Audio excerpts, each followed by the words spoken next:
Olá, queridos irmãos, bom dia.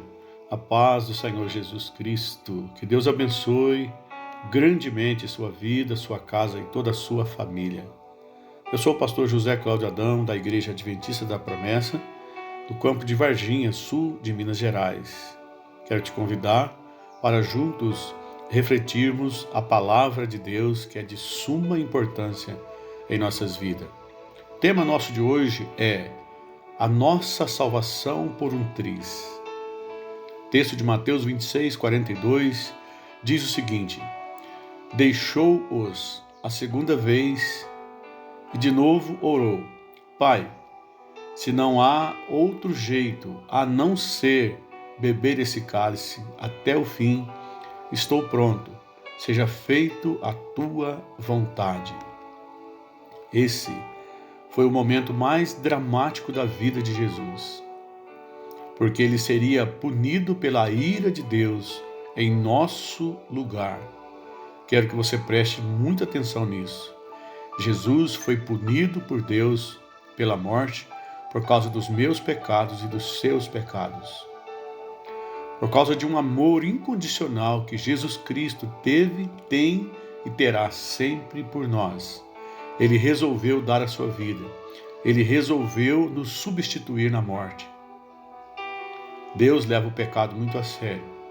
Portanto, o pecado ele foi punido em Jesus, o Filho de Deus, para que eu e você pudéssemos ser salvos.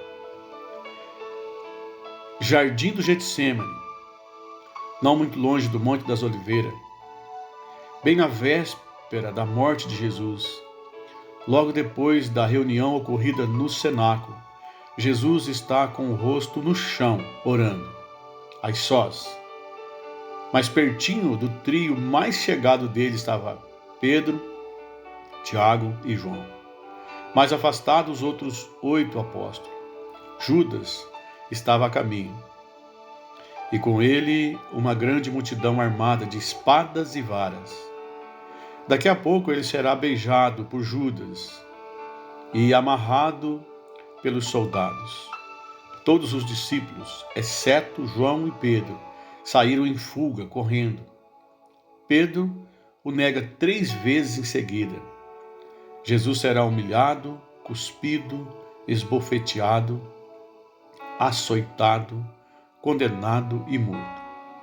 Os soldados colocarão em suas mãos um caniço para servir como cetro, que era uma espécie de vara que os reis usavam para dar ordem. E em sua cabeça uma coroa de espinho. Tirarão as suas vestes e vestirão com roupas espalhafatosas. Daqui a pouco Jesus experimentará a dura morte.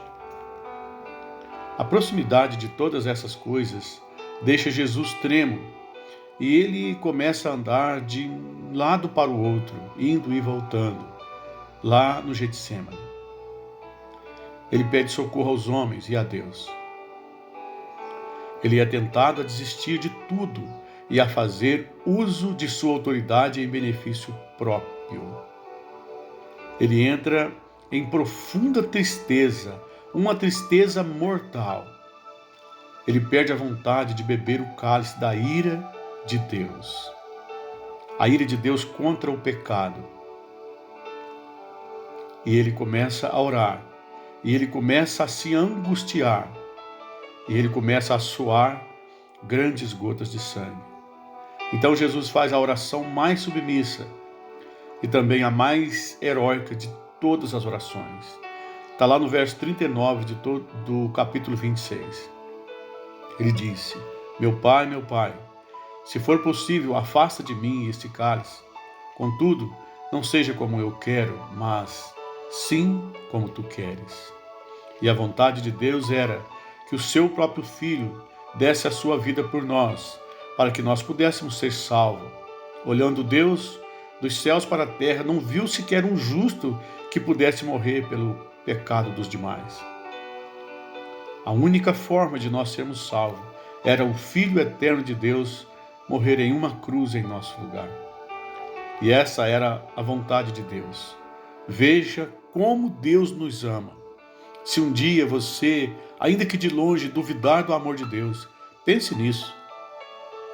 Deus deu o seu Filho por nós quando nós era ainda pecadores e inimigos de Deus. Por meio da prece e do fortalecimento que recebeu da parte de um anjo do céu. Lucas relata isso no capítulo 22, verso 43. Jesus vence sua última tentação e recupera suas forças, suas emoções. A paixão é a absoluta disposição de ir até o final. Ele é encorajado. O Espírito Santo está com ele. Sua salvação, minha salvação esteve por um triz, meu amado irmão, minha amada irmã. Jesus foi tentado a desistir, mas quando Deus envia o consolo, Jesus Cristo, ele recupera suas forças e ele vai adiante, ele não desiste. Você, eu, fomos salvos por um fio de aço, diz a teologia bíblica. Nós passamos da morte para a vida, porque Jesus orou como acima falamos. Meu Pai, afasta de mim esse cálice. E em seguida ele ora: se não for possível que esse cálice passe de mim sem que eu beba, me dê força e faça a tua vontade. Que nós possamos olhar para essa oração de Jesus, para essa angústia de Jesus. Que na verdade já falamos algumas vezes que o medo de Jesus não era padecer, não era sofrer a dor física. O medo de Jesus, a angústia de Jesus, era por ter que ficar afastado de Deus 3 dias e 3 noites. Mas ele venceu, porque olhou para nós e viu as nossas misérias, e viu os nossos pecados, e ele quis dar a sua vida por nós. Que nós possamos ser gratos a Jesus, que nós possamos recebê-lo como Salvador das nossas vidas. Que Deus te abençoe ricamente e poderosamente. Oremos em nome de Jesus. Querido Deus, Pai, Filho, Espírito Santo, obrigado, Jesus, pelo teu amor incondicional. Obrigado pela tua fidelidade aos planos eternos de Deus. Obrigado, Jesus, pela vida que o Senhor nos tem concedido. Obrigado por ter revelado a tua palavra sobre nós. Que aqueles corações, aquelas vidas que ainda não conhecem, que o Espírito Santo venha revelar. Eu oro pela igreja, pela família, eu oro pelos enfermos e eu oro pela nossa pátria, pelo nosso querido Brasil. Deus, em nome de Jesus te agradeço. Amém.